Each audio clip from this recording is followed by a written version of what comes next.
Hello student, good morning. आज हम भारतीय राज्य व्यवस्था का काफ़ी इम्पोर्टेंट टॉपिक है भारतीय राज्य प्रणाली यानी स्थानीय स्वशासन के बारे में मल्टीपल चॉइस क्वेश्चन देखेंगे 30 से 35 के बीच में। ये सभी competition exam UPSC, civil services, SSC, CGL के लिए काफ़ी इम्पोर्टेंट हैं। और स्टूडेंट्स ये +1 +2 की एनसीईआरटी बुक से बनाए गए हैं, लिए गए हैं। तो चलो हम चलते हैं। पहला क्वेश्चन है कि स्थानीय स्वशासन की शुरुआत कब हुई थी? तो लॉर्ड रिपन के टाइम 1882 में हुई थी। स्थानीय शासन का भारत में जन्मदाता माना जाता है, अभी मैंने आपको बताया था कि इसको लॉर्ड रिपन को। स्थानीय स्वशासन का अर्थ क्या है? जो स्थानीय स्वशासन का अर्थ है जो स्थानीय विकास से संबंधित होगा। क्वेश्चन नंबर 4 है, पंचायतें स्थापित करने की व्यवस्था भारतीय संविधान के किस अनुच्छेद में दी गई है? तो हम जब पढ़ते हैं अनुच्छेद 40, तो उसमें पंचायत स्थापित करने की व्यवस्था दी गई है। तो इसका आंसर हो जाएगा बी। भारत में पंचायती राज की स्थापना हुई थी तो 1959 में हुई थी।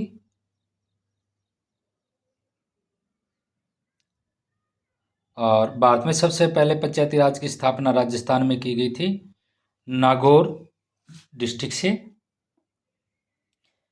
क्वेश्चन नंबर 7 है, ग्राम पंचायतें अपनी सत्ता और शक्ति किससे प्राप्त करती है? तो स्टूडेंट आपको पता होगा किससे प्राप्त करती है? ग्राम सभा से करती है। ये दो क्वेश्चन हरियाणा के दिए हुए कि हरियाणा में पंचायती राज व्यवस्था अधिनियम पारित कब किया गया था? तो ये 1994 में पारित किया गया था, 1994 में। कि हरियाणा राज्य में पंचायती राज का कौन सा ढांचा अपनाया गया है? तो ये भी पता ही है सभी को, त्रिस्तरीय अपनाया गया है। नेक्स्ट क्वेश्चन है स्टूडेंट कि हरियाणा में ग्राम सभा की स्थापना कम से कम कितनी आबादी पर हो सकती है? तो 500 की आबादी पे हो सकता है। अब नियम चेंज हो गए हो। ग्राम पंचायत का सदस्य बनने के लिए व्यक्ति की न्यूनतम आयु कितनी होनी चाहिए? तो ये तो सभी को पता है, 21 वर्ष होनी चाहिए। पंचायती राज अधिनियम द्वारा अनुसूचित जाति और अनुसूचित जनजातियों को कितने प्रतिशत आरक्षण प्रदान किया गया है? तो ये जनसंख्या के अनुपात पे रहता है। हम इसमें 17 या 33 या 27% नहीं कह सकते। जहाँ जितनी जनसंख्या होगी उसी के अनुपात से ये आरक्षण प्रदान किया गया है स्थानीय स्वशासन के अंदर। क्वेश्चन नंबर 13 है कि पंचायती राज एक्ट द्वारा महिलाओं को पंचायतों में कितने प्रतिशत आरक्षण प्रदान किया गया है? तो ये 33% है। ग्रामीण संस्थाओं को किस संशोधन द्वारा संवैधानिक दर्जा दिया गया था? तो ये तो सभी को पता ही है, 73वें संशोधन द्वारा। निम्नलिखित में से ग्राम पंचायत के क्या क्या कार्य हैं? तो विकास से संबंधित है, आपसी जो ग्रामीण न्याय से संबंधित कार्य करते हैं वो भी इसमें शामिल है, और गांव के अंदर ग्राम पंचायत के लेवल पर शांति व्यवस्था स्थापित करना भी इनका कार्य रहता है। तो इसमें आ जाएगा उपयुक्त सभी। पंचायत समिति का गठन होता है, तो बड़ा आसान क्वेश्चन है ये, और ये सभी को पता है, ब्लॉक या खंड स्तर पर होता है। एक पंचायत समिति में निर्वाचित सदस्य हो सकते हैं, कम से कम 15 होने चाहिए और अधिक से अधिक 40। काफ़ी इंपॉर्टेंट क्वेश्चन है, वेरी वेरी इंपॉर्टेंट।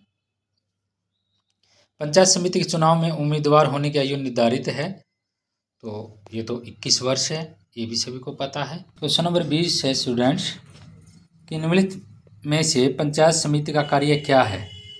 तो विकास से संबंधित है, खादी, ग्राम तथा कुटीर उद्योग स्थापित करना, सभासद परिवार कल्याण और ग्रामीण व्यवस्था के बारे में बतलाना। तो उपयुक्त सभी होगा इसका। जिला परिषद की रचना में सम्मिलित होते हैं, काफ़ी इंपॉर्टेंट क्वेश्चन है स्टूडेंट। तो जिला परिषद की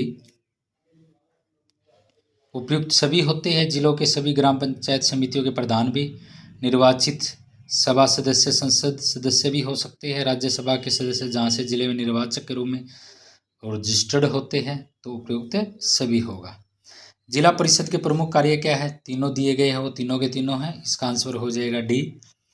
शहरी संस्थाओं में संवैधानिक दर्जा जो प्रदान किया गया था वो किसके द्वारा किया गया था? तो 74वें 74 जो कॉन्स्टिट्यूट अमेंडेड हुआ था उसके द्वारा। नेक्स्ट क्वेश्चन है काफ़ी इंपॉर्टेंट, क्वेश्चन नंबर 24, 24वां क्वेश्चन की नगर निगम की स्थापना हुई थी 1888 में। Very very important. सबसे पहला नगर निगम स्थापित हुआ था, काफ़ी इंपॉर्टेंट क्वेश्चन है स्टूडेंट ये। तो इसका आंसर होगा बम्बई, कई कलकत्ता लगा देते हैं। नगर निगम पूछा हुआ है इन्होंने। हरियाणा में नगर निगम स्थापित करने के लिए संख्या निर्धारित है, ये 3 लाख है। अब करंट सिचुएशन में हो सकता है चेंज हो गई है। तो क्वेश्चन नंबर 27 भी अब अपने काम का नहीं है। नेक्स्ट है नगर निगम की आय का साधन क्या है? अनुदान राशि भी है, कर वसूलना भी है, राजस्व भी है, तो इसमें उपयुक्त सभी होंगे। जिला विकास में जिलाधिकारी की सहायता कौन करता है?